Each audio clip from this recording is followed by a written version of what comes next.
Hello दोस्तों, स्वागत है आप सभी को famous education academy YouTube channel पर। हम लेकर आए हैं रेलवे ग्रुप डी का प्रीवियस ईयर पेपर साइंस के, जो आज हम देखेंगे कि किस लेवल पर पूछे जाते हैं साइंस के प्रश्न, जो आने वाले ग्रुप डी एग्जाम के लिए बहुत ही महत्वपूर्ण है। अक्सर ग्रुप डी के एग्जाम में प्रीवियस ईयर से प्रश्न रहता है। तो जो भी चैनल पर नए हैं, चैनल को सब्सक्राइब कर लीजिए ताकि ऐसे वीडियो आपको मिलते रहेंगे। चलते हैं प्रश्न की ओर। प्रश्न है, निम्नलिखित में से कौन सी घटना इंद्रधनुष के निर्माण में शामिल नहीं है? तो इसका सही आंसर होगा ऑप्शन 2 यानी प्रकीर्णन।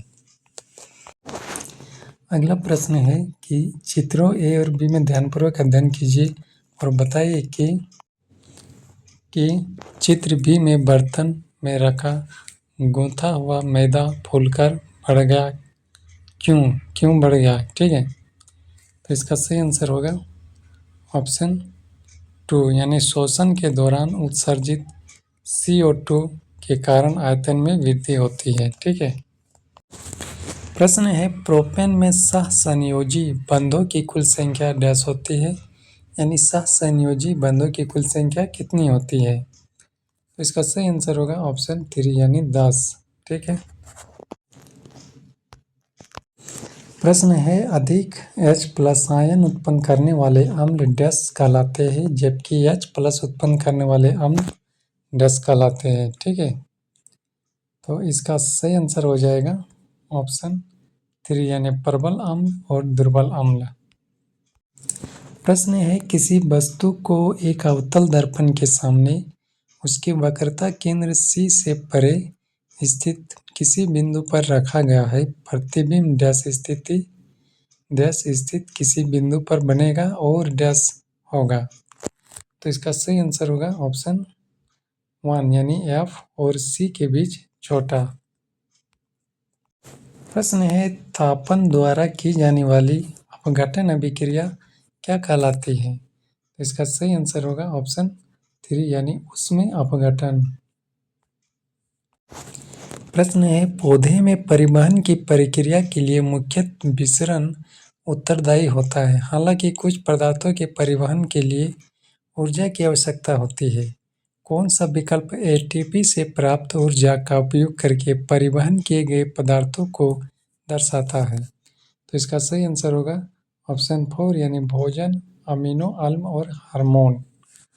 चलते अगले प्रश्न की ओर।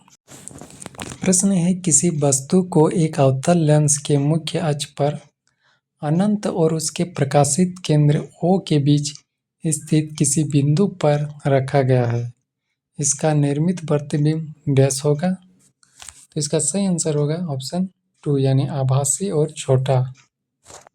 अगला प्रश्न है कि ब्लीचिंग पाउडर में इनमें से कौन सा गुणधर्म प्रदर्शित नहीं करता है? इसका सही आंसर होगा ऑप्शन 1 यानी अपचायक।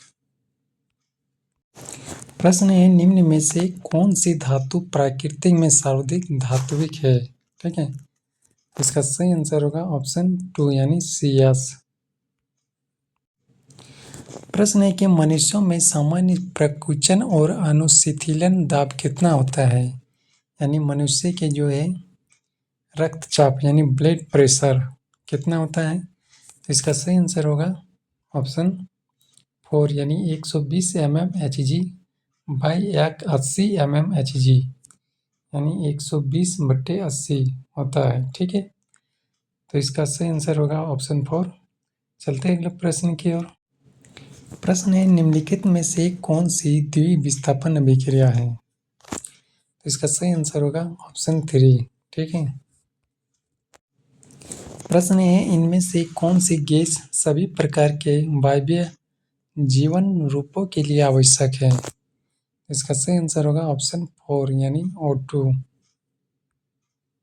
अगला प्रश्न है, इनमें से कौन सा पुष्प के नर जनन अंग का घटक नहीं है?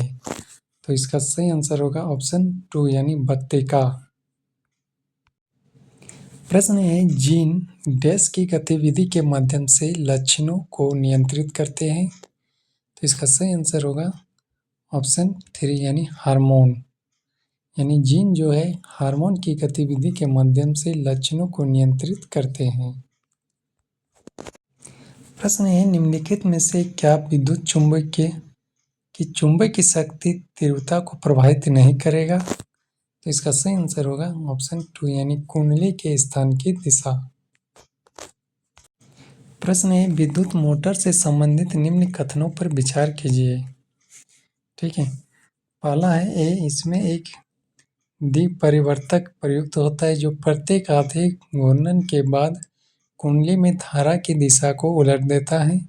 या फिर बी, कुंडली की भुजा पर बल की दिशा फ्लेमिंग के बाएं हाथ के नियम का उपयोग करके ज्ञात की जा सकती है। उपरोक्त में से कौन सा कथन सही है? तो इसका सही आंसर होगा ऑप्शन 2 यानी ए और बी दोनों।